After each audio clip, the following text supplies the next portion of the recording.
27, 24, 21 का कौन सा पद शून्य होगा? अपने को n का मान निकालना है। ठीक है, अपन नहीं पता कि कौन सा पद शून्य होता है, मैं मान लेता हूँ कि nवा पद क्या होता है, शून्य है। ठीक है, तो कौन कौन सा दिया क्या क्वेश्चन? 24, 27, 24 और 21। मैं मान लेता हूँ कि nवा पद जो है शून्य होता है। भी कौन सा पद? nवा पद। ये समझाने के लिए लिख रहा हूँ ना बस, या इसको ऐसे लिखने की जरूरत नहीं है। चलो स्टार्ट करो। तो दिया है प्रथम पद कितना दिया है? 27। और अंतिम और क्या बोला है? सर्वांतर डी कितना दिया है? इसमें ये जाएगा तो माइनस का 3। होगा कि नहीं होगा बेटा? आया समझ सबको? ठीक है, 3 माइनस 3 हुआ तभी तो 27 से 24 आया ना। ठीक है, मतलब 24 में आप 27 घटाओगे, 24 में 27 घटाओगे तो 3 आएगा, और बड़े में कौन से चिन्ह? माइनस, तो माइनस का 3 आएगा कि नहीं आएगा जी? ठीक है, तो सर्वांतर भी मिल गया -3। ठीक है, यहाँ मान लेना कि माना nवा पद शून्य है। क्या है? शून्य। ठीक है, nवा पद शून्य है, तब tn इज इक्वल टू कितना होगा? शून्य। होगा कि नहीं होगा? आया समझ? ठीक है, तो tn का फार्मूला क्या होता है? a plus n minus 1 d बराबर शून्य। होगा कि नहीं होगा जी? आया समझ? यदि बोल देता कि 218 है बोल देता तो 0 के जगह 218 होता, लेकिन यहाँ पर शून्य माने हो n का, nवा पद क्या शून्य को क्या कौन से पद में माने हो? nवा पद में। तो tn बराबर 0, मतलब nवा पद कितना है? 0 है। ठीक है, फार्मूला रख दिया यहाँ पर। चलो a की जगह प्लस n के जगह n, क्योंकि n का ही मान निकालना है, कौन से पद में है। तो मान लिए थे n पद में है, तो n का मान निकालेंगे तो पद समझ आ जाएगा ना कि हाँ इतने पद में शून्य होगा। ठीक है, b के जगह 3 बराबर 0। 27 को इधर भेज दे जी, इधर बना देता हूँ ना। तो 27 इधर जाएगा बेटा, तो इधर क्या बचेंगे? n माइनस 1 इंटू -3, इधर प्लस 27 इधर आके माइनस का 27। माइनस माइनस खत्म, 3 एकम 3, 3 3 का मतलब 9 तिया 27। होता है कि नहीं होता? मतलब 3 से 9 बार में जाएगा। आया समझ? 3 से कितने बार में जाएगा? 9 बार में। ठीक है, तो n माइनस 1 कितना आया बेटा? 9। आया कि नहीं आया? ठीक है, आपको n का वैल्यू चाहिए, -1 इधर भेजोगे तो कितना हो जाएगा? 10। मतलब 10वां पद कितना होगा? शून्य होगा। आया समझ? कौन सा पद? 10वां पद। अब उत्तर का चेक ऐसे लिख के भी देख लेते हैं वाकई में 100 आता है, शून्य आता है कि नहीं 10वां पद में। ठीक है, तो देखो पहला पद 27 है। ठीक है, तुम्हारे कंफर्मेशन के लिए बना रहा हूँ ना। फिर 24, फिर 21, फिर आगे, फिर इसमें कम होगा तो 18, फिर कम होगा तो 15, फिर कम होगा तो 12, फिर कम होगा तो 9, फिर कम होगा तो 6, फिर कम होगा तो 3, फिर लास्ट में 0। गिन लेते हैं 1 2 3 4 5 6 7 8 9 10। 10वां पद में आया कि नहीं है? आया समझ? अब आप ऐसे लिख के तो नहीं लाओगे उत्तर। ठीक है, आपको ये फार्मूला से बनाना है। ठीक है जी, तो n का मान कितना आया? 10। ठीक है, इसका मतलब 10वां पद कितना होगा? शून्य होगा इस श्रेणी में। आया समझ? इसको ध्यान से समझते चलना। ठीक है, क्या बोला है यहाँ पर? यदि दो समांतर श्रेणियों का सर्वांतर समान है और इसके 99 पदों का अंतर 99 है, तो इनके 999 पदों का अंतर क्या होगा? कारण भी बताइए। ठीक है, आया समझ? क्या बोला है? यदि दो समांतर श्रेणियों का सर्वांतर समान है, मतलब दो समांतर श्रेणी दिया है, उसका सर्वांतर कितना दिया है? दोनों का आपस में बराबर है बोल रहे हैं, और इनके 99 पदों का अंतर 99 है, तो इनके 999 पदों का अंतर क्या होगा ये बताना है। ठीक, अब कि माना पहले समांतर श्रेणी का प्रथम पद ए है। ठीक है, सर्वांतर क्या मान लिया? डी है। ठीक है बेटा, आया समझ? दूसरे समांतर श्रेणी का प्रथम पद मैं मान लेता हूं बी है, तब इसका सर्वांतर क्या है, क्योंकि क्वेश्चन में क्या बोला है, दोनों का सर्वांतर समान है बोल रहे हैं, मतलब ये इसका सर्वांतर डी है तो दूसरे का भी क्या होगा, डी होगा। क्वेश्चन यही बोला है, ठीक है। अब क्या बोला है कि दोनों समांतर श्रेणी का 99वां पद कितना है बोल रहे हैं, का अंतर कितना है बोल रहे हैं, 99 ही है। मतलब यदि मैं पहले वाले का निकालूं टी 99 माइनस इसका छोटा वाला मान लेता हूं टी 99 बराबर 99 होगा। या क्वेश्चन के आधार पर यदि मैं देखूं तो बताना ना, पहले समांतर श्रेणी का 99 पद का फार्मूला क्या होगा, a प्लस एन के जगह 99 माइनस 1 और सर्वांतर के जगह d होगा कि नहीं होगा, ठीक है। पहले का मिला, उसके बाद दूसरे का यदि देखे तो कोष्टक में रख लेना, b प्लस 99 माइनस 1 d के जगह d कितना है बोल रहे हैं 99, ये यहां लिख लेना प्रश्नानुसार, ठीक है।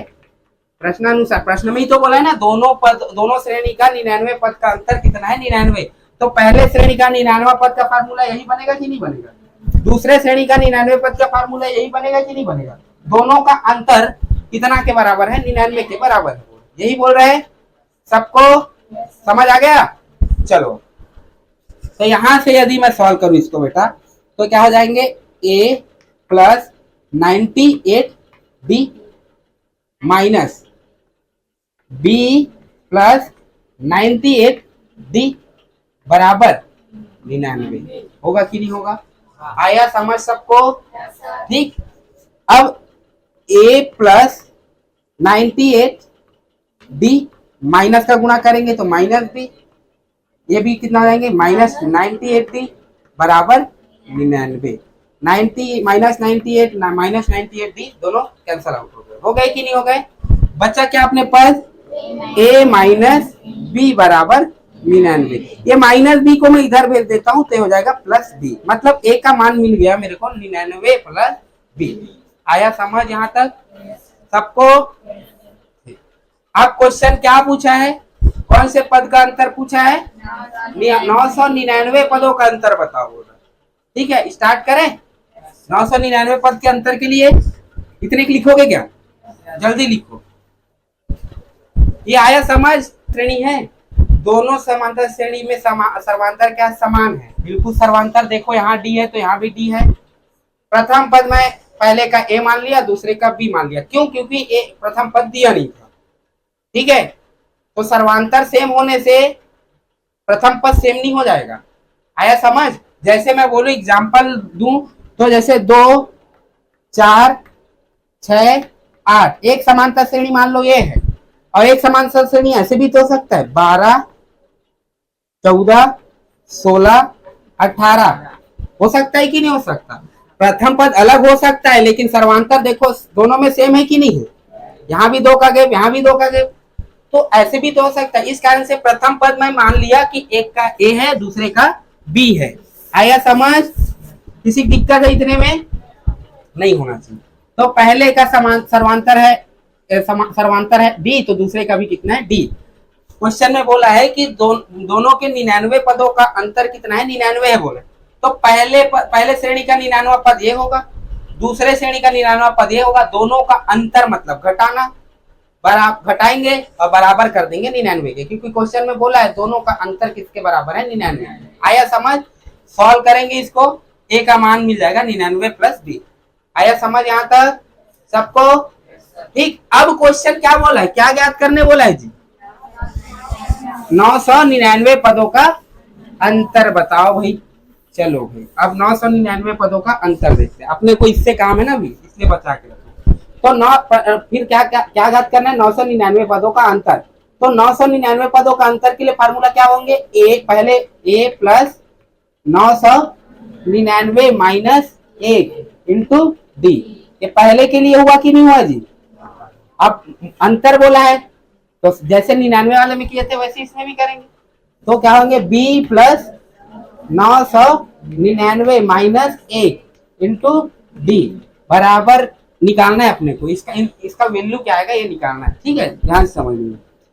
यहां से क्या हो जाएगा, अच्छा ए का मान तो मैं क्या लाया हूँ 99 प्लस बी लाया हूँ कि नहीं लाया हूँ, इसको रख दे यहाँ, तो ए के जगह रख देंगे 99 प्लस बी प्लस ये कितना हो जाएंगे 998 डी माइनस यहां से बी प्लस 998 डी होगा कि नहीं होगा बेटा, आया समझ। चलो यहां से 99 plus B plus 998 D minus का गुणा करेंगे तो माइनस बी, ये हो जाएगा माइनस 998 डी, होगा कि नहीं होगा, आया समझ सबको। अब काट दो जी, ये और ये कैंसल आउट, ये और ये कैंसल आउट, आंसर कितना है जी 99। इसका मतलब 999 पदों का अंतर भी कितना आएगा 99 ही। आया समझ, क्लियर है, सबसे बन जाएगा।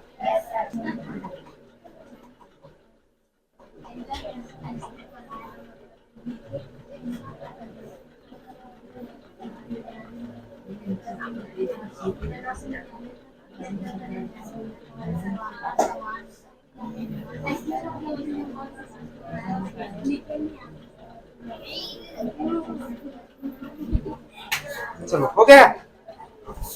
तो कारण भी पूछा है ना, देख लो, कारण भी पूछा है, क्यों, क्योंकि कारण देख सकते हो यहाँ पर, देखो ये अलग समांतर श्रेणी में अपने से बनाया हूँ, ये अलग समांतर श्रेणी अपने से बनाया हूँ, ठीक है, सर्वांतर सेम है सभी में, ठीक है, सर्वांतर इसमें भी सेम है और इस वाले श्रेणी में सेम है, मतलब यहाँ भी 2 का है, यहाँ भी 2 का गैप है कि नहीं।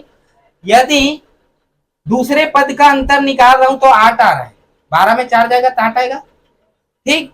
उसी प्रकार यदि मैं चौथे पद का निकाल रहा हूं, यहां भी 8 आ रहा है, इसका मतलब समझ रहे हो कि यदि कोई समांतर 2 समांतर श्रेणी दिया है और उनके सर्वांतर सेम है तो सेम सेम पदों का अंतर क्या होते हैं, आपस में बराबर होते हैं।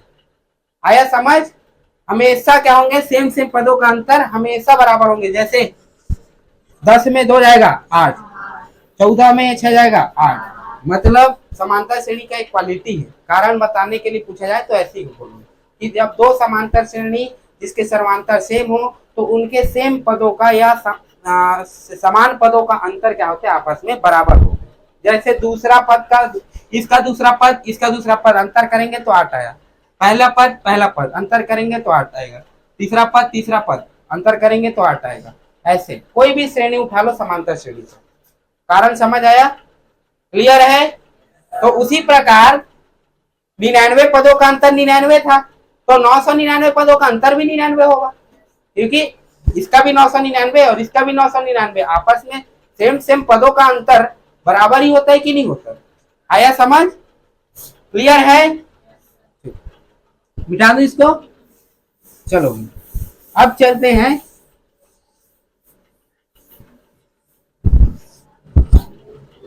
सेकंड क्वेश्चन, समझ लीजिए। चलो 10वां क्वेश्चन, ध्यान से समझना ना। फूलों की एक क्यारी की पहली पंक्ति में 23 पौधे, दूसरी पंक्ति में 21 पौधे और तीसरी पंक्ति में 19 पौधे हैं, इत्यादि इत्यादि। इस क्यारी की अंतिम पंक्ति में 5 पौधे हैं, क्यारी में कुल कितनी पंक्तियां हैं। ठीक है, क्वेश्चन क्या पूछ रहा है कि पहले पंक्ति में कितने पौधे हैं, बोल रहे हैं 23 पौधे हैं, दूसरे पंक्ति में 21, तीसरे पंक्ति में 19, ऐसे करते करते अंतिम वो में कितने पौधे हैं, बोल रहे हैं 5 पौधे। अंतिम पंक्ति में कितने पौधे हैं, 5। यहाँ पर क्वेश्चन पूछ रहा है कि कितने पंक्ति होंगे। ठीक है, यदि मैं पंक्ति ऐसे बना दूं, ऐसे जी, तो इसमें है 19 ठो पौधे लगाए हैं, 23 ठो, इसमें 21 ठो, इसमें 19 ठो, इसमें और कम होते होते होते होते लास्ट वाले में 5 है। तो क्वेश्चन पूछ रहा है कि ये पंक्ति की संख्या बताओ, कितने ठोक लाइन जाएगा। आया समझ, यही क्वेश्चन समझ आया। इसका मतलब ये क्या पूछ रहा है, मैं मान लेता हूं कि इसका मतलब यह है इस श्रेणी के आधार पर यदि मैं देखूं तो इसमें पूछ रहा है कि टोटल कितने पद होंगे, ये पूछ रहा है। समांतर श्रेणी के आधार पे वही होगा कि नहीं होगा, कि टोटल कितने पद होंगे। पंक्ति पूछ रहा है मतलब पद, पहला पद में इतना संख्या, दूसरे पद में इतना, तीसरे पद में इतना, चौथे में इतना, लास्ट वाले में 5। तो क्वेश्चन पूछ रहा है कि टोटल कितने पंक्ति होंगे या टोटल पद कितने होंगे, यही पूछ रहा है क्वेश्चन। तो मैं मान लेता हूं कि इसमें टोटल कितने पद है जी, n पद है। कितने पद है, n पद है। चलो माना समांतर श्रेणी में, या ऐसे बोलो माना पंक्तियों की संख्या कितने हैं, की संख्या n है। तब प्रथम पद a कितना दिया है जी 23, सर्वांतर d कितना दिया है जी 21 में 23 जाएगा तो होगा कि नहीं होगा, आया समझ। अंतिम पद कितना दिया है जी 5 दिया है। अच्छा ये अंतिम पद का फार्मूला क्या होता है, a plus n minus 1d बराबर 5, होगा कि नहीं होगा। और पदों की संख्या n है और अंतिम पद भी n, अंतिम पद का स्थान पूछा जाए तो वो भी n होगा कि नहीं होगा। टोटल पद है n, टोटल जनसंख्या है 5, अंतिम वाला व्यक्ति कितने स्थान में बैठा है बोलेंगे तो 5वां स्थान में बैठेंगे कि नहीं बैठेंगे। उसी प्रकार यदि टोटल पंक्ति है n, तो अंतिम पंक्ति अंतिम जो पद है उसका मान बताओ तो क्या क्या बोलेंगे, उसमें कौन से स्थान में बोलेंगे तो n स्थान में, यही होगा कि नहीं होगा। यदि मैं बोल दूं कि 5 बच्चे हैं, 5 बच्चे को लाइन से खड़े कराओ, तो लास्ट वाला जो बच्चा है वो 5वां स्थान में रहेगा, रहेगा कि नहीं रहेगा। उसी प्रकार से n बच्चे हैं मान लो, तो n बच्चे को यदि लाइन से खड़े करने बोलो और पंक्ति में यदि वैल्यू मतलब उसके पदों की संख्या देखो तो अंतिम वाला बच्चा nवां स्थान में होगा। इसका मतलब n, इसमें टोटल n पद है माने हैं, तो अंतिम nवां पद पे कौन रहेगा 5 रहेगा, रहेगा कि नहीं रहेगा, क्योंकि n ही बच्चे हैं या n ही पंक्ति है। तो उनमें से अंतिम पद में कौन से वैल्यू आएंगे, nवां स्थान, और nवां स्थान में कौन बैठा है 5। आया समझ, ठीक है। इस कारण से अंतिम पद का फार्मूला ये हुआ और इसको बराबर कर दिया 5। किसी को दिक्कत है इतने में, नहीं है ना। प्रथम पद 23 प्लस n की जगह n माइनस 1 d की जगह माइनस का 2 बराबर 5। 23 को उधर भेज दें तो क्या बचेंगे n माइनस 1 माइनस का 2, 23 उधर जाके माइनस 23 होगा, कितना आएगा जी माइनस का 18, होगा कि नहीं होगा। आया समझ सबको, माइनस माइनस खत्म, 2 एकम 2, 2 निया 18, n का वैल्यू कितना आएगा माइनस 1 को उधर भेजेंगे तो 10। तो पदों की संख्या या पंक्तियों की संख्या कितने रहे होंगे 10 तक रहेंगे। आप उत्तर का चेक भी कर सकते हो, जैसे देखो पहले में 23 पौधा, दूसरे में 21, तीसरे में 19, फिर कम करो तो 17, फिर कम करोगे तो 15, फिर कम करोगे तो 13, फिर कम करोगे तो 11, फिर कम करोगे तो 9, फिर कम करोगे तो 7, फिर कम करोगे तो 5। अब अंतिम में 5वां बोला है, 5 पद है, 5 तक स्टॉप कर दिया। गिन लेते हैं 1 2 3 4 5 6 7 8 9 10, कितने पंक्ति है जी 10। क्वेश्चन यही बोला था ना, उत्तर का चेक भी कर लिए, बिल्कुल उत्तर हमारा क्या है सही है। आया समझ, तो ऐसे बनाना, क्लियर है। संजय ने वर्ष के प्रथम सप्ताह में 5 रुपये की बचत की और फिर अपनी साप्ताहिक बचत 1.75 रुपये बढ़ाता गया। यदि nवें सप्ताह में उसकी साप्ताहिक बचत 20.75 रुपये हो जाती है तो n का मान बताओ। ठीक है, ध्यान से समझना। क्वेश्चन क्या बोला है कि संजय नाम का जो लड़का है वो पहले सप्ताह में कितना रुपया बचाता है 5 रुपया, फिर आने वाले सप्ताह में 1.75 रुपया बढ़ाता है। मतलब 5 में यदि 1.75 रुपया जुड़ जाएगा तो 6.75 रुपया होगा कि नहीं होगा बेटा। आया समझ। मैं क्या बोला कि संजय नाम का जो व्यक्ति है वो पहले 5 रुपये बचाता है पहले सप्ताह में, फिर अगले सप्ताह में 5 रुपया में 1.75 रुपया और ज्यादा बढ़ाता है। मतलब अगले हफ्ता में वो कितना रुपया बचाता है, इतना रुपया बचाता है। यदि इसका सिंपल एग्जांपल बोलूं तो यदि आपको बोल दिया जाए कि आप पहले हफ्ते में 5 रुपये बचाते हो और दूसरे हफ्ते में 2 रुपया और अधिक बचाते हो, इसका मतलब क्या हुआ कि आप 5 रुपया अभी बचाए, दूसरे हफ्ते में 7 रुपये बचाए। यही तो हुआ ना, 5 रुपया और अधिक, 2 रुपया और अधिक बचाए। यहाँ पास क्वेश्चन में दशमलव के फॉर्म में दे दिया जी। पहले में आप 5 रुपए बचाते हो, दूसरे में 1.75 रुपया और अधिक बचाते हो। और अधिक बचाते हो मतलब 5 तो रहेगा ही रहेगा, साथ में 1.75 और रहेगा, तो इतना आएगा कि नहीं आएगा जी? आया समझ? क्लियर है? तो ऐसे करते करते वो एन हफ्ता तक कितना रुपया बचा लेता है? 20.75 रुपया बचा लेता है। ये बढ़ते जाएगा कि नहीं बढ़ते जाएगा? फिर इसमें 1.75 और जोड़ूंगा तो फिर आएगा, फिर उसमें 1.75, मतलब 1.75 रुपया बढ़ते जाएगा। आया समझ? क्लियर है? चलो अब ये कितने हफ्ते में वो करता है? ये एनवा हफ्ता में इतना रुपया बचाता है, तो अपने को एन का मान याद करना है। एक चल में वो कितने हफ्ते में 5 रुपये से 20.75 रुपया बढ़ा लेगा, तो ये चेक करना है अपने को। ठीक है, ध्यान से समझना। दिया है ए का मान, सर्वांतर डी का मान, इतना ही तो बढ़ रहा है ना भाई, तो सर्वांतर भी यही होगा। आया समझ? क्लियर है? ठीक। अब बताओ बेटा, अंतिम पद दिया है 20.75, ठीक है, 20.75 अंतिम पद दिया है, और ये अंतिम पद कौन से स्थान में होगा? एनवा स्थान में होगा, क्योंकि एनवा सप्ताह में क्या बोल रहा है? 20.75 हो जा रहा है। इसका मतलब टी एन बराबर कितना हो जाएगा? 20.75 होगा कि नहीं होगा? क्लियर है? तो टी एन बराबर 20.75। टी एन का फार्मूला ए प्लस एन माइनस 1 डी बराबर 20.75। ए के जगह 5, एन माइनस 1, डी के जगह 75 बराबर 20.75 होगा कि नहीं होगा बेटा? आया समझ सबको? आप 5 को उधर भेज दो, ठीक है, तो 5 को उधर भेजोगे तो n माइनस 1 इंटू 1 इंटू 75 है ना, तो पॉइंट है ना, 5 उधर जाएगा तो 15.75 होगा कि नहीं होगा? 20.75 में प्लस का 5 मतलब प्लस 5 उधर जाके माइनस 5 होगा, तो 15 होगा कि नहीं होगा? 20 में 5 जाएगा तो 15 और 7 5 तो 7 5। आया समझ? क्लियर है? सबको आ रहा है समझ? ठीक। अब आपको n का वैल्यू चाहिए, आप किसको भेजोगे? 1.75 को, तो n minus 1 is equal to 15.75 divide में 1.75 होगा कि नहीं होगा बेटा? आया समझ यहाँ तक सबको? दशमलव के बाद इधर 2 अंक, दशमलव के बाद इधर 2 अंक, एक काम करते दोनों का दशमलव हटा देते हैं। क्लियर है? समझ आ रहा है मैं क्यों हटाया? ठीक है। अच्छा एक बात बताओ, इसको ऐसे लिखना चाहूं मैं, 15.75 को यदि मैं इसका दशमलव हटाना चाहूं तो क्या होगा? 15.75 बटा 100 होगा कि नहीं होगा? क्लियर है? उसी प्रकार से इसका यदि मैं वो करूं तो ऊपर में 100 का गुणा करना पड़ेगा।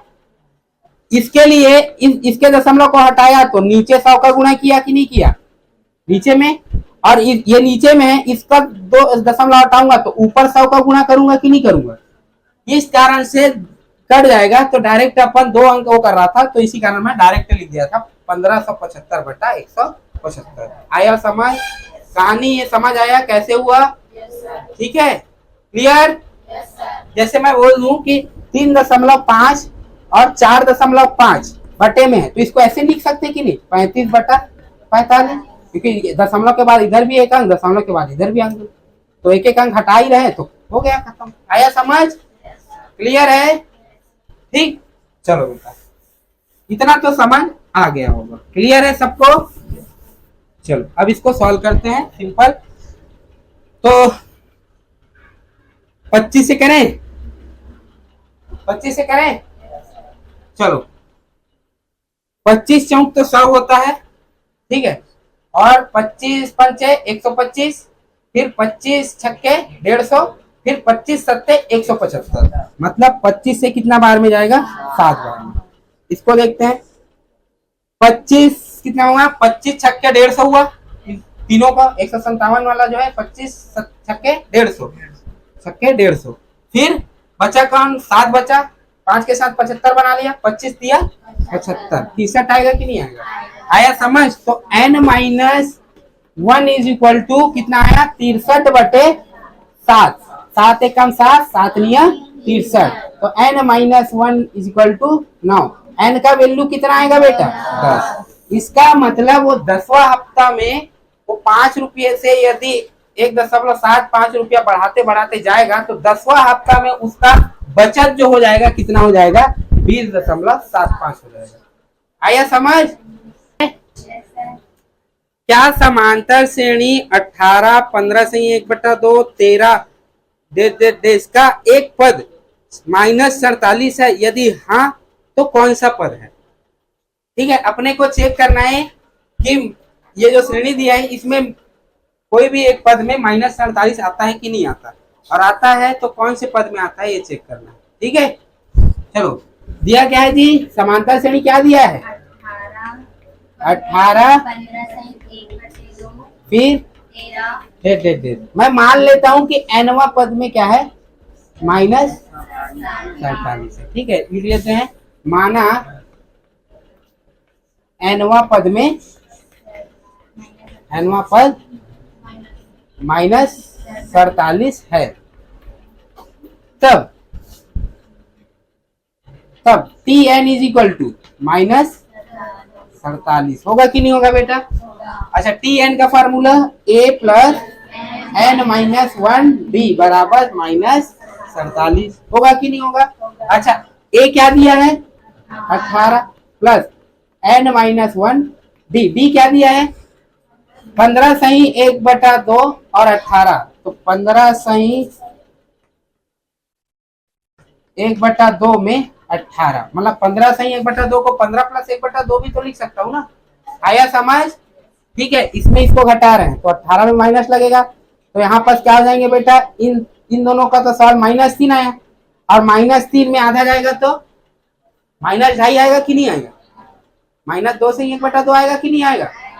देख लो, 18 में 15 जाएगा तो 3 आया, ठीक, माइनस का 3 आएगा, और माइनस के 3 में प्लस का आधा जुड़ेगा तो आधा कम हुआ कि नहीं हुआ? तो -3 में आधा जुड़ा तो कितना आया 2.5, वो भी कौन सा माइनस का। आया समझ? ठीक है, इसका मतलब 5 माइनस का 5/2 बराबर -47। अब 2.5 को ऐसे भी लिखते हैं, लेकिन अंत में सॉल्व करोगे तो यही आएगा कि नहीं आएगा? 5 का ही तो आधा 2.5 होता है। आया समझ? क्लियर है? ठीक है, चलो अब सॉल्व करते हैं इसको। 18 को उधर भेज दें तो क्या बचेंगे n-1, इधर बच जाएंगे -5/2। तो अच्छा एक काम करते हैं, नहीं चलो कटेगा तो नहीं, -5/2। 18 को इधर भेजेंगे तो -47 और 18 कितना आ जाएंगे जी? n-1 इंटू -5/2 कितना आ जाएंगे बताओ? माइनस का 65, माइनस माइनस खत्म, 5 एकम 5, 5 एकम 5 बचे 5 दिया 15 होगा। तो n-1 बराबर इधर 13 आया कि नहीं आया? और 2 को जब लेके जाऊंगा तो नीचे में उधर जाके ऊपर होगा कि नहीं होगा गुणा, तो 13 दूनी 26 होगा कि नहीं होगा? आया समझ? तो कितना आया 26। आपको n का वैल्यू चाहिए, -1 को इधर भेजोगे तो कितना आ जाएगा 27। आया समझ? तो n का वैल्यू कितना आया बेटा 27। अब एक बात बताओ, n का वैल्यू यदि -27 आया रहता तो क्या इस श्रेणी में पाया जाता? क्यों नहीं पाया जाता? क्योंकि स्थान कभी भी ऋणात्मक नहीं होता। यदि पहला पद दूसरा पद, पहला स्थान दूसरा स्थान कभी भी ऋणात्मक में नहीं रहता। स्थान पदों की संख्या कभी भी ऋणात्मक में नहीं होता, और पदों का जो वैल्यू है वो भी ऋणात्मक में नहीं होता। मतलब पहला पद दूसरा पद तीसरा पद ऐसा बोल रहे हैं, वो ऋणात्मक में नहीं होता। आया समझ? है ना? क्लियर है? तो कितना आएगा 27। ठीक है, अच्छा ये बटे में होता तो भी से इस श्रेणी में नहीं पाया जाता। n का मान यदि बटे में भी आता तो भी ये श्रेणी में नहीं पाया जाता। ठीक है, समझ?